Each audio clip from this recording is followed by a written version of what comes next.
Stop. Please don't tell the waiter, I want the steak. It sounds rude. You might not know it, but that one little phrase can change a friendly dining experience into a cold, awkward one.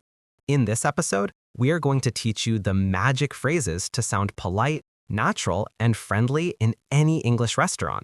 We're turning you into a smooth, confident diner. We have a packed episode for you. First, we'll fix your ordering verbs. No more give me or I want. Then, we'll practice asking for changes to the menu without being annoying or demanding. That's a key skill. And finally, the right way to call the waiter over when you need something. Let's get your English pocket ready. Let's start with the problem phrase, I want. Anna, why does this sound so bad in a restaurant? Well, Ben, imagine saying it in your native language. It sounds like a demand, not a request. In English-speaking cultures, especially in hospitality, we value indirectness. We hide the demand with softer language.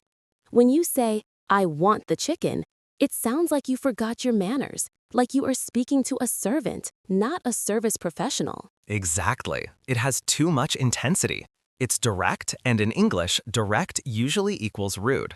So if we need to remove the I want, what do we replace it with? We need a phrase that signals a question and a request, not a command. We replace it with the power of the modal verb. The first and most essential replacement is, can I have? Can I have is the polite, standard, and perfectly acceptable phrase for ordering almost anything. It asks permission for the waiter to bring the item to you. It shifts the focus from your desire to the transaction. Let's practice this right now. Repeat after me. We're ordering a glass of wine. Can I have a glass of the Cabernet, please? Can I have a side salad instead of the fries? Notice how we naturally added please to the end. Even with the correct modal verb, adding please reinforces the politeness. It's the difference between good English and perfect English. Now let's introduce the second option, which is slightly more formal and often sounds even softer. Could I get? Could I get is incredibly common, especially in North American restaurants. The use of could makes the request hypothetical and thus less demanding than can. It's the perfect phrase when you are feeling a little nervous or want to sound extra respectful. Let's try that. Imagine you are ordering a dessert. Could I get the chocolate cake when you have a minute? Could I get the check, please? Both can I have and could I get are your best friends. Stick with those two and you will immediately eliminate the rudeness problem. But what about the things you don't want? This often requires careful language too. That moves us into fixing our modifications.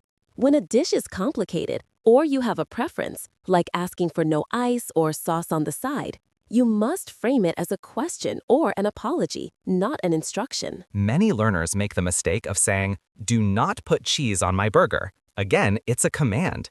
We need to introduce the modification with an apologetic or polite setup. We use the softening phrases. The best one is, would it be possible to? That phrase is a game changer. It shows consideration for the chef and the kitchen staff. It turns the demand into an inquiry about capability. Let's practice a full example. You want the dressing separate. Instead of, put the dressing on the side, you say, would it be possible to have the dressing on the side? Or if you are asking about ingredients due to a preference or an allergy concern, could I get the pasta? And would it be possible to substitute the tomatoes for mushrooms? Notice the flow. You state your main order using could I get, and then you use would it be possible for the tricky part. This structure keeps you polite, clear, and easy to serve. This is a great time to remind you to subscribe to Pocket English Podcast. We break down these complex real-world situations every week to give you this kind of actionable confidence. Now, let's talk about a phrase that is slightly more formal but extremely polite, especially useful when you are with older people or in a very upscale restaurant. May I trouble you for? This is usually for extras or minor requests after your main order is taken. For example, if you need a refill on coffee. Instead of, give me more coffee, you say, may I trouble you for a coffee refill? It shows deference and acknowledges that you are interrupting the waiter's flow. It's high-level politeness. Use it when asking for the bill, too. May I trouble you for the check when you have a moment? We often teach learners to use excuse me, but it's crucial to know when and how to use it, especially when calling a waiter over. What's the common mistake? The common mistake is shouting or using informal terms like hey or boss, or worst of all, snapping your fingers. These are massive red flags in Western dining culture. The polite approach involves 3 steps. First, eye contact. Wait until the waiter is in your zone of vision, even if they aren't looking at you yet. Second, the subtle hand raise. Lift one hand, usually to chest level, just enough so they can see it. And third, the soft excuse me. You want the phrase excuse me to be delivered when they are already close enough to hear you, not shouted across the room.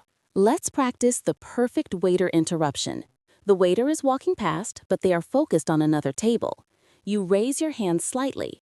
As they turn toward you, you say softly, "Excuse me, Ben." Then, once you have their attention, you immediately follow up with a polite request. Don't waste their time. For example, excuse me, could I get some water for the table? Never start a sentence with the name of the waiter, even if you know it, unless you are thanking them afterward. Just use the polite signal and the request. Now, let's combine everything we've learned in a short practice dialogue. Listen carefully and shadow our polite requests. I'm the customer, and Anna, you are the waiter. Welcome. Are you ready to order, sir? Yes, thank you. Could I please get the grilled salmon? Excellent choice.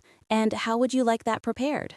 I'm sorry, but would it be possible to substitute the rice for extra vegetables? Of course. I will check with the kitchen. Anything else? Yes, can I have a glass of the house red wine as well? I'll put that order in right away. Did you notice how Ben used 3 different polite phrasing techniques in that one short interaction? He used could I get, which we fixed earlier. He used I'm sorry, but would it be possible, which softens the modification. And critically, I started the whole interaction with yes, thank you. That simple act of appreciation sets a friendly tone for the entire interaction. That brings us to our final crucial point about politeness: filler phrases and acknowledgments. These are tiny words that grease the wheels of conversation. We talked about please and thank you, but what about when the waiter brings you something? You might feel pressure to say a complex phrase. Simply saying, "Thank you so much, Ben," or "That looks great, thanks," is enough. If they ask, "How is everything tasting?" never just nod. Say, "It's wonderful, thank you," or "Everything is excellent." And what if they bring you the wrong thing? This is where language gets tricky because your frustration level is high. Use the soft apology structure again. It sounds counterintuitive, but apologize for making them do extra work. "I'm terribly sorry, but I think I ordered the chicken, not the fish. Would you mind checking that for me?" Would you mind checking that for me is the perfect wrap-up phrase. It implies that you know you are asking for extra effort, but you are not demanding it. It maintains politeness even in a frustrating situation. To summarize everything we've done today, we eliminated the biggest rudeness mistake. Your 3 Pocket English essential phrases for ordering are: number 1, can I have? Number 2, could I get? And number 3, when modifying the menu, would it be possible to? Master those 3 phrases and you transform instantly from sounding demanding to sounding like a confident, respectful native speaker. Your restaurant interactions will be smooth and your dining experience will be much more enjoyable. Remember, English is all about making the request sound less direct. The more indirect you are, the more polite you sound.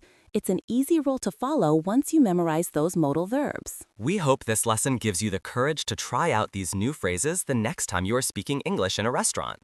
If this lesson helped you, please give this video a like so we know to make more lessons focused on real-world practical skills. And don't forget to subscribe to Pocket English Podcast for daily, slow-paced lessons that build real-world skills and make English your easy daily win. You deserve to speak confidently. Now go out there and order that steak politely.